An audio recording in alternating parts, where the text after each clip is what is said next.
लिंग पुराण में 7 गलतियां बताई है कंगाल होने की। ये गलती अगर आपने भी करी है तो जिंदगी में कितना भी पुण्य करोगे उसका फल नहीं है। आज की कथा को लिखकर रखना, शायद तुम्हारी जिंदगी संवर जाए। लिंग पुराण में 7 गलतियां बताई है व्यक्ति को बर्बाद होने की। पहली गलती है, उसमें से अगर आप स्वीकार कर रहे हैं ये गलती तो समझ लो कि गलती आपने करी है। गंगा जल तो बुलवाया टैंकर भरकर, 21,000 बेलपत्र भी समर्पित कर रहे हो। आप मंदिर के अंदर बैठ गए, दर्शन करने वाला आता रहा, किसी को अंदर प्रवेश नहीं दिया। आप गंगा जल चढ़ाते रहे, आप बेलपत्र चढ़ाते रहे, आप स्वयं पूजन करते रहे, और दूसरा व्यक्ति ना जाने किस भाव से, किस रूप में आकर भगवान की सेवा करना चाहता था। पंडित जी ने आपके चक्कर में उसको जल नहीं चढ़ाने दिया, पंडित जी ने आपके चक्कर में उसको बेलपत्र नहीं चढ़ाने दिया। पहली गलती यह हो गई कि भगवान के भक्त को भगवान से दूर कर दिया गया। अब उठा लो श्रीमद् भागवत कथा। 2 देवताओं ने गलती करी थी। एक ब्रह्मा जी ने गलती करी थी कि गाय बछड़ों का हरण कर लिया था। 1 वर्ष होने में 1 दिन था तब ब्रह्मा जी ने गाय बछड़े वापस दिए थे। दूसरी गलती इंद्र ने करी थी, जल वृष्टि करी तब भगवान कृष्ण को गोवर्धन पर्वत उठाना पड़ा। दोनों देवताओं ने गलती करी पर भगवान कृष्ण ने इंद्र को क्षमा कर दिया पर ब्रह्मा को क्षमा नहीं करा। क्यों नहीं करा? क्योंकि इंद्र को क्षमा इसलिए करा क्योंकि इंद्र ने जब जलवृष्टि करी तो सारे ब्रजवासियों को भगवान के चरणों में लाकर छोड़ दिया। सारे ब्रजवासी गोवर्धन पर्वत के नीचे आकर बैठ गए, भगवान के चरणों में आ गए। और ब्रह्मा ने जो गलती करी वो ऐसी गलती करी कि भगवान से गाय और बछड़ों को दूर कर दिया। जो भगवान से भगत को दूर कर दे उसको शंकर कभी क्षमा नहीं कर सकता। इसलिए बर्बादी का पहला कारण आप भक्त और भगवान में दूरी बना दी। दूसरा कारण, भगवान की जब पूजन कर रहे हो, 21,000 बेलपत्र चढ़ा रहे हो, गंगा का जल चढ़ा रहे हो, चंदन चढ़ा रहे हो, अबीर चढ़ा रहे हो, गुलाल चढ़ा रहे हो, तो तुम्हारे भीतर ये अहंकार, जब तुम पूजन करके उठो तो उठते समय तुम्हारे भीतर अभिमान नहीं होना चाहिए कि मैंने जो अनुष्ठान करा उसके बराबर कोई नहीं कर सकता। तीसरा कारण कहा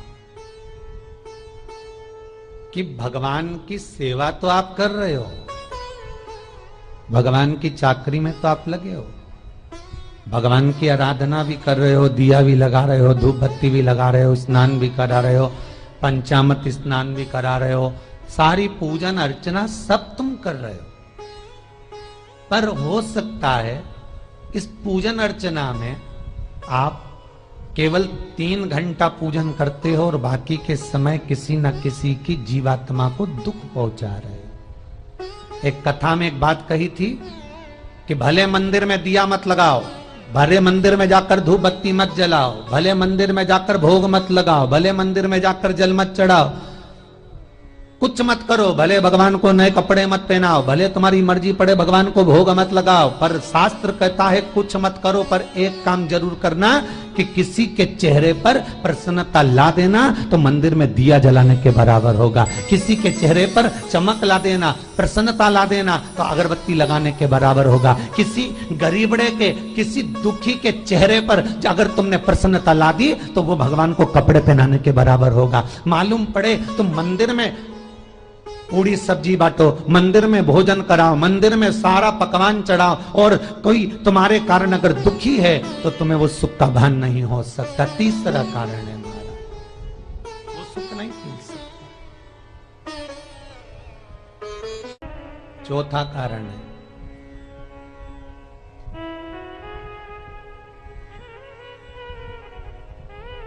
महाराज, जिस मंत्र को पढ़ा जा रहा है, जिस मंत्र का स्मरण किया जा रहा है,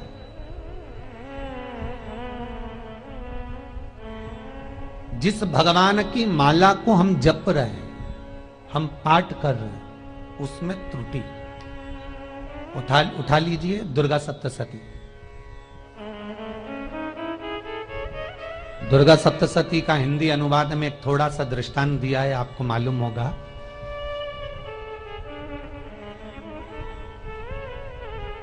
एक जजमान सप्तशती का पाठ कराते थे नवरात्रे में। नवरात्रे पूरे होते थे और उनकी पत्नी मर जाती थी। सप्तशती के अंदर लिखा है, बहुत ध्यान से सुनिएगा। दुर्गा सप्तशती का पाठ कराते थे और पत्नी नवरात्रे के बाद 4 महीना 3 महीने के बाद मर जाती थी। बहुत दुखी था सेठ। एक शादी करी, दूसरी करी, तीसरी करी, चौथी करी, चौथी पत्नी भी मर गई। बहुत दुख हुआ। आज वो गुरुजी के पास चले गया, गुरुदेव, गुरुजी, गुरुदेव, गुरुदेव। गुरुजी बोले क्या हो गया? सेठ जी बहुत दिनों के बाद आ रहे हो, क्या बात है गुरुदेव? मेरे को एक बात समझ में नहीं आती कि मैं नवरात्रे में सप्तशती का पाठ कराता हूं, देवी जी का यज्ञ करवाता हूं, माता रानी को चूनर पहनाता हूं, उनको सुंदर बिछुड़ी, पायल, चुनरी सब पहनाता हूं, कन्याओं का भोजन करवाता हूं, भंडारा करवाता हूं, जवारे बोता हूं, अखंड ज्योत लगाता हूं, पर नवरात्रि जैसे ही पूरी होती है उसके 2 महीने 3 महीने बाद मेरी पत्नी क्यों मर जाती है? 4 पत्नियां मेरी मर चुकी हैं, 5वीं मैंने शादी करी है। गुरुदेव आप कृपा करिएगा, कुछ तो बता दीजिए, कुछ करुणा कर दीजिए। गुरुजी बोले जब तू सब कुछ अच्छा कर रहा है, ज्योत भी जला रहा है, कन्या भोज भी करा रहा है, चुनरी भी चढ़ा रहा है, भंडारा भी कर रहा है, ज्योत भी लगा रहा है, जवारे भी बो रहा है, माता रानी की सेवा भी कर रहा है, अखंड रात्रि व्रत कर रहा है, सब कुछ तूने करा, यज्ञ भी करा, फिर तेरी पत्नी क्यों मर सकती है? ऐसा हो ही नहीं सकता। नहीं गुरुदेव मेरी 5वीं शादी है गुरुदेव, अब की बार आप कृपा करिए। गुरुजी ने कहा तेरे पंडित जी को अनुष्ठान पर बुला, मैं कमरे में बैठकर सुनूंगा सप्तशती का पाठ, तब मैं ध्यान करूंगा। गुरुजी अंदर के कमरे में जाकर बैठ गए, ब्राह्मण पाठ करना प्रारंभ करा और ब्राह्मण ने पाठ करना प्रारंभ करा। उसमें एक शब्द आ गया, भारयंतु बक्षन्तु, भारयंतु बक्षन्तु। उसमें बोलना था भय पीड़ा को, हे जगत जननी तू भक्षण कर जा, पर ब्राह्मण बोलता था भारयंतु बक्षन्तु, मेरी पत्नी को, मेरी भार्या को तू भक्षण कर दे। पंडित जी जैसे ही बोले गुरुजी बाहर निकल कर आ गए। पंडित जी को रोका, रुकिए गुरुदेव, आप हर साल अनुष्ठान कर रहे हो जजमान के यहाँ और बोल देते हो भारयंतु भक्षन्तु, हे देवी तू मेरी पत्नी को खा जा, तो माँ हर बार उस पत्नी को निगल जाती है। निवेदन है, शब्द सुधार लीजिए, शब्द ठीक है। चौथा कारण है कि आप जो पाठ कर रहे हो, आप जो पूजन कर रहे हो, आप जो अनुष्ठान कर रहे हो, उसमें कुछ ना कुछ गलती जरूर हो रही है। ये चौथा कारण है।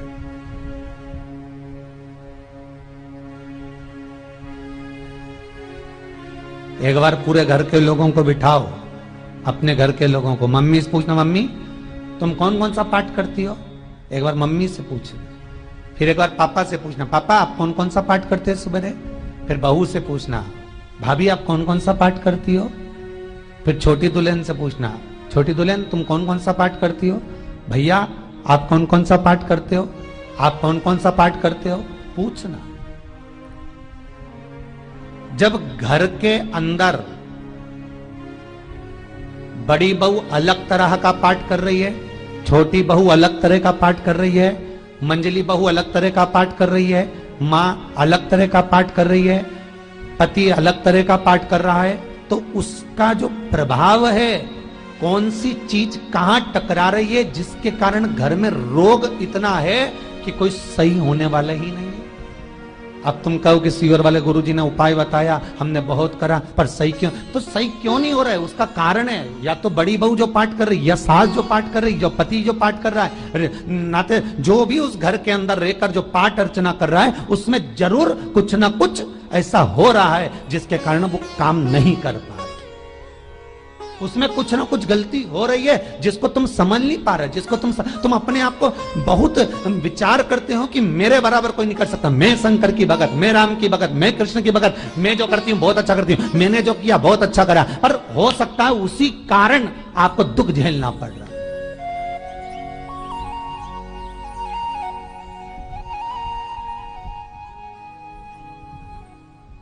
उसी के कारण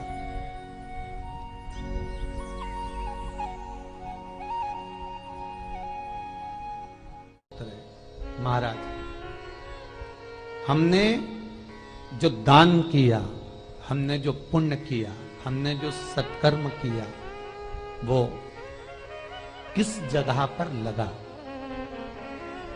पांचवा सूत्र,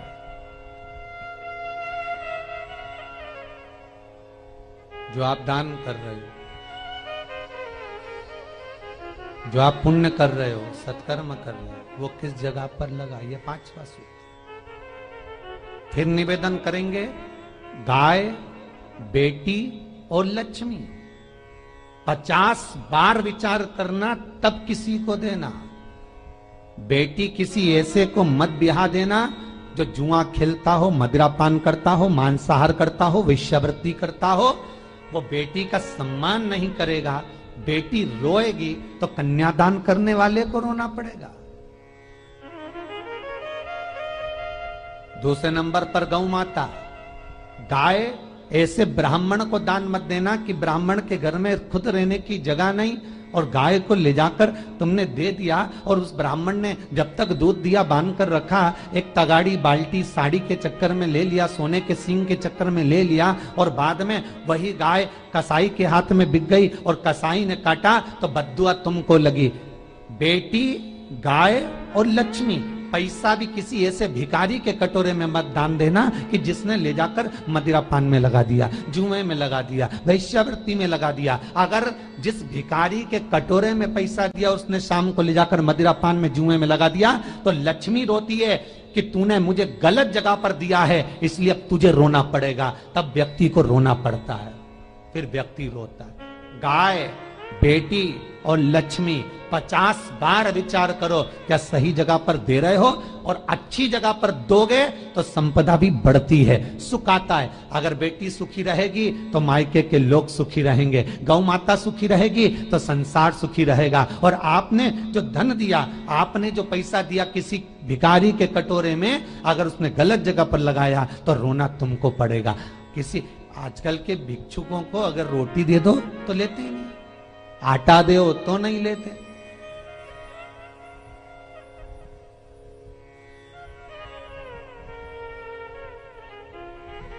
पहले के समय में जो भिक्षुक आते थे ना, तो रोटी बनी हुई मांगते थे।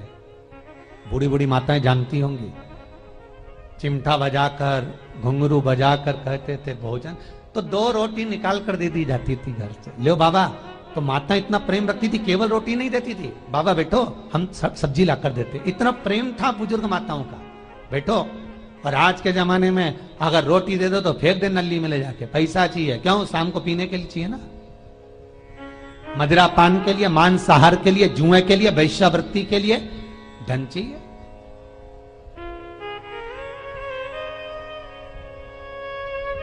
भोपाल के और इंदौर के, इंदौर का राजवाड़ा चौराया और भोपाल का लाल घाटी चौराया, इन दोनों चौराहे पर इतने से बच्चे लोग भीख मांगते हैं और उनकी माताएं और उनके पिता रोड के किनारे पर चिलम लगाते बैठे रहते हैं, पांव लंबे करके पड़े हैं और ये कमा कमा के उनको दे रहे हैं। और धन्य हैं ऐसे लोग जो उनको दान भी दे देते हैं। जिसको जरूरत है उस तक कुछ नहीं पहुंचता। अभी भी 4-6 महीने लॉकडाउन चला, जिसको जरूरत थी एक एक रोटी की उस तक कुछ नहीं पहुंचा, और जिसके पास में पहले से भरा हुआ था उसने और ले जाके भर लिया। जिसको जरूरत थी उस तक नहीं पहुंचा। अभी ठंड आ रही है, बहुत सारी संस्थाएं कंबल बांटेगी, रेलवे स्टेशन पे लोगों को कंबल उड़ा रहे हैं। कोई सो रहा है जमीन पर, उसको कम्बल उड़ा रहा है। बस स्टैंड पे चले गए, कोई रोड पे सो रहा है, कम्बल उड़ा रहा है, तो इतना बड़ा नाम चलेगा कि उनने कम्बल उड़ाए, कम्बल उड़ाए, कम्बल उड़ाए। और वो कम्बल जिसको उड़ाया वो दूसरे दिन जाकर कपड़े की दुकान पर बेच के आ गया, 200 रुपए लिया, रात को पीकर फिर सो गया, क्योंकि फिर कहीं कहाँ आएगा, फिर उड़ा के चले जाएगा। क्योंकि इन्होंने तो ये करके रखा है कि नाम कमाना है तो कम्बल उड़ाए जाओ। जिसको जरूरत है वहां तक सामान नहीं पहुंचता भाई, जिसको जरूरत है वहां तक सामग्री नहीं पहुंचती भाई। आपने दिया और उन्होंने ले जाकर बेच दिया, और फिर सोचते हो कि मैंने तो पुण्य करा है। कई लोग कहते हैं मैंने दान करा, मेरे को इतना फल मिलेगा। काहे का दान करा? ऊपर तो जा, यमराज के डंडे पड़ेंगे।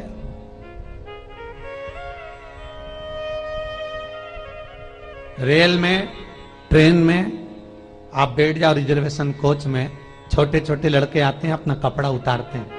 सही बोलना रे भाई, जितने लोग टीवी पर कथा सुन रहे हो, छोटे छोटे बच्चे अपना कपड़ा उतारेंगे और पोछा लगाएंगे रेल की बोगी में। जब गवर्नमेंट ने स्वीपर रख रखे हैं तो तुम्हें अंदर आने का किसने कहा? कौन ने कहा कि तुम अपना कपड़ा उतार के पोछा लगाओ? और वो अपने शरीर का कपड़ा उतार कर पोछा लगाता है, आपके आगे हाथ फैलाता है, आप 1-1, 2-2 रुपए दे देते हो। वो अगले स्टेशन पर उतरता है, कोई सूंघने की सामग्री लेता है, सूंघ सूंघ के वो बर्बाद हो जाता है और कहीं कूद कर मर जाता है। उसके मरने में 1 रुपया तुम्हारा भी लगा है, इसलिए नरक तुमको भी भोगना पड़ेगा, क्योंकि उसके मरने में तुमने हेल्प करी है।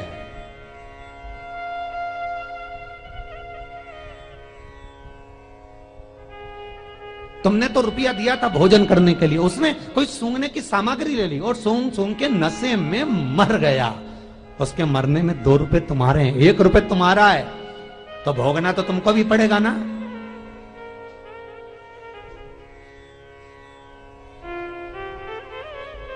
कहीं अच्छी जगह लगाओ, सत्कर्म की ओर लगाओ, तो सुख का आनंद कुछ और ही होगा, सुख का आनंद कुछ और ही प्राप्त होगा। हमारा धर्म, हमारा पुण्य, हमारा सत्कर्म। 5वां कारण अपनी पुस्तिका में लिखकर रखना, तुम्हारे दुख का 5वां कारण क्या है? क्यों तुम करोड़पति से रोड़पति बन गए? तुम्हारे यहां पर 4-4, 5-5 गाड़ी थी, खूब वैभव था, खूब धन था, फैक्ट्रियां चल रही थी, सत्ताएं चल रही थी।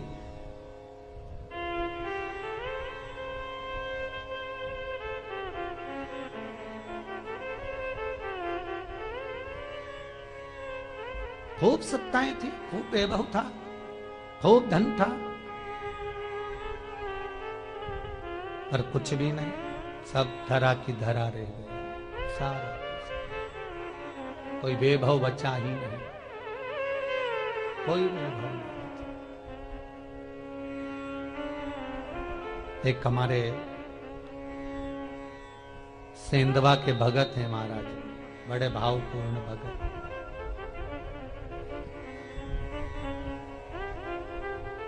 वो कहे गुरुजी हम बड़े दुखी हैं, बड़े कष्ट में।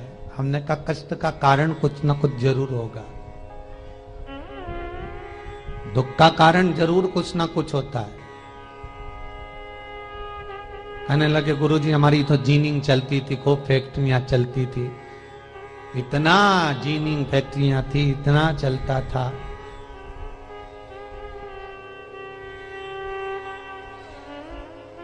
इतनी जीनिंग चलती थी, इतनी फैक्ट्रियां चलती थी, गुरुदेव बहुत दुखी हो गए। हमने कहा दुख का कारण, जो ये 7 कारण है शिव महापुराण के, लिंग पुराण में जो 7 कारण बताए हैं दुख आने के, जब फैक्ट्रियां अच्छी चल रही, जीनिंग अच्छी चल रही, व्यापार अच्छा चल रहा है, तो 7 कारण बताए हैं कि आप उन 7 कारण में से कोई कारण आपके साथ में हुआ है जिसके कारण आप रोड पर आ गए, करोड़पति से रोडपति बन गए।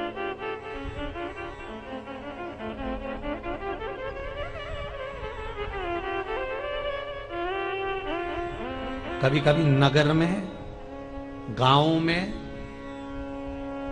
सभी का व्यापार एक साथ समाप्त हो जाता है। कभी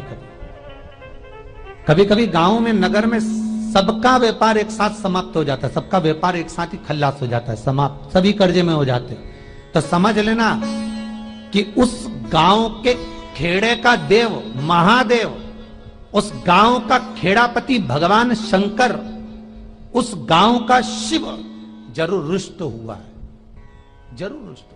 उसको मनाने का प्रयास करो, जिससे अपनी नगर, अपना गांव फिर उन्नति की सीढ़ी पर चढ़ जाए। पांचवा कारण मंत्र जाप को, अर्थात तुम्हारा फिर निवेदन, गाय, बेटी और लक्ष्मी 50 बार विचार करना, तब देना, नहीं तो मत दे, मत दीजिए।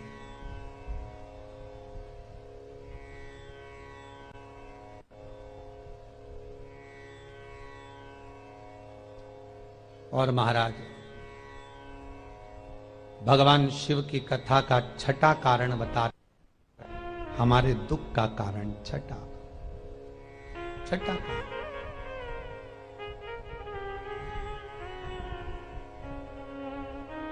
आदर सम्मान में कमी। घर के जो बड़े हैं, घर के जो बुजुर्ग हैं, घर के जो आदरणीय हैं, उनका सम्मान नहीं कर पाए। सुंदर कहा, जिस घर में माँ बाप की इज्जत नहीं होती, उस घर में देखना कभी बरकत नहीं होती।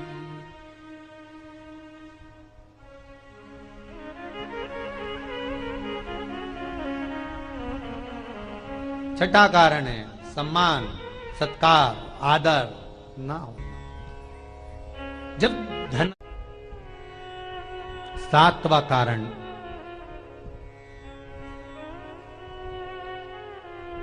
ये अंतिम कारण है। जितने लोग कर्जे में, लदालू में, जितने लोग दुखी हैं, जितने लोग तकलीफ में, आज की कथा को बहुत दिल से सुनना, अपनी गलती को जरूर छांटना। मुझे विश्वास है मेरा भोलेनाथ, आप अगर गलती को स्वीकार कर लोगे तो शंकर वापिस आपको करोड़पति बना देगा, लखपति बना देगा। शंकर आपके भंडार फिर भर देगा। 7 कारण में से अपनी गलती को जरूर छांटना साहब कि आपने गलती कौन सी करी, और अपनी गलती को छांट ले, यही सबसे बड़ी बात है ना। लोग सुनने के बाद भी नहीं छाटेंगे, नहीं मैंने तो कुछ करा ही नहीं, मैं तो कुछ कर ही नहीं, बस मैं ही तो है, हरी जगदम्बा वो मैं ही फंसा है बीच में।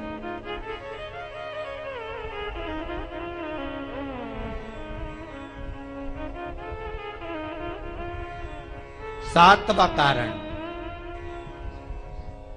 महाराज, किसी का बेकार धन हमारे घर में आ जाना। एक कथा बहुत सुंदर है। एक गांव में एक व्यक्ति रहता था, खूब अच्छी कमाई करता था। पत्नी ने कहा तुम्हारे पास कमाई अच्छी हो रही है तो ये पैसा तो कोई चुरा के ले गया तो पति बोला क्या करना चाहिए, तो एक काम करता हूं, बाजार से कोड़ियां खरीद लेता हूं। कोड़ियां जानते हो, वो ऐसे बच्चे लोग खेलते हैं, कोड़ी खरीद लाता हूं।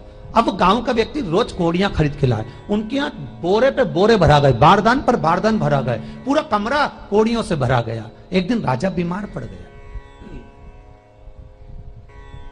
राजा बीमार पड़ा तो राजा को वेदों ने, डॉक्टरों ने कह दिया इसका एक ही इलाज है, कोड़ियां लाई जाए, कोड़ियों को जलाकर राख बनाई जाए, वो राख राजा के शरीर पर मली जाए। राजा के शरीर पर जब राख को मलेंगे तो राजा ठीक हो जाएगा। राजा ने अपने दूतों से कहा जाओ नगर में कोड़ियां देखो। राजभवन में देखा तो कोड़ी नहीं थी, बाजार में देखा तो कोड़ी नहीं थी, सारा मार्केट घूम लिया, चारों तरफ के राज्य देख लिया, कोड़ी नहीं मिली। राजा ने दूतों से पूछा बात क्या है। दूतों ने बाजार वालों से पूछा भैया कोड़ियां क्यों नहीं है। तो बाजार के व्यापारी बोले महाराज सवेरे सवेरे एक गांव का व्यक्ति आता है, सारी कोड़ियां खरीद कर ले जाता। सारी कोड़ियां, हाँ उसका पता दो।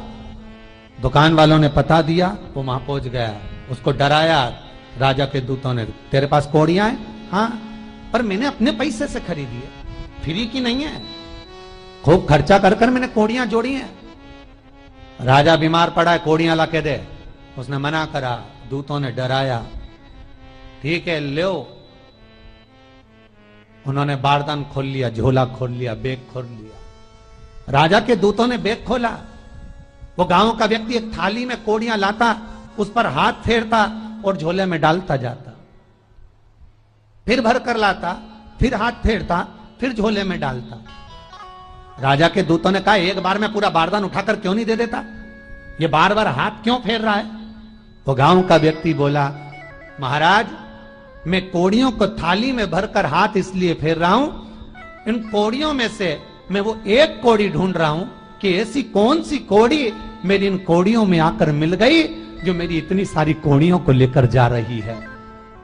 बस वो चरित्र याद करना कि एक कोड़ी हमारे घर में कोई ऐसी आ जाती है जो सारी रखी हुई कोड़ी को लेकर चली जाती है। और जिंदगी में घर में धर्म की, पुण्य की, सत्कर्म की एक कोड़ी ऐसी आ जाती है जो शिव महापुराण की कथा करवा देती है। वो कोड़ी को ढूंढना कि वो कोड़ी कौन सी है। जो अच्छा काम करवा रही है अच्छी कोड़ी आई होगी, सत्कर्म करवा रही है अच्छी कोड़ी आई होगी, और मालूम पड़े एक कोड़ी ऐसी आ गई जो डॉक्टरों में भरवा रही है, सारा की सारा धन मेडिकलों में लगवा रही है, पुलिस में लगवा रही है, कहीं गलत जगह पर लगवा रही है, कहीं एक्सीडेंट में लगवा रही है। जो कोड़ी गलत जगह पर धन को लेकर जा रही है, समझ लेना कि वो कोड़ी बेकार आ गई जो सारा का सारा बर्बाद करने में लगी हुई है। उस कोड़ी को पहचानो कि वो कोड़ी कौन सी है। सातवां कारण शिव महापुराण का, लिंग पुराण का लिख कर रखना कि एक कोड़ी ढूंढना कि वो कोड़ी कौन सी घर में आ गई जो हमें बर्बाद कर कर चली गई है। तो कोड़ी को ढूंढिए, वो रुपये को ढूंढिए, वो 1 रुपया कौन सा आ गया, वो धन कौन सा आ गया जो हमें बर्बाद कर गया, कैसा आया।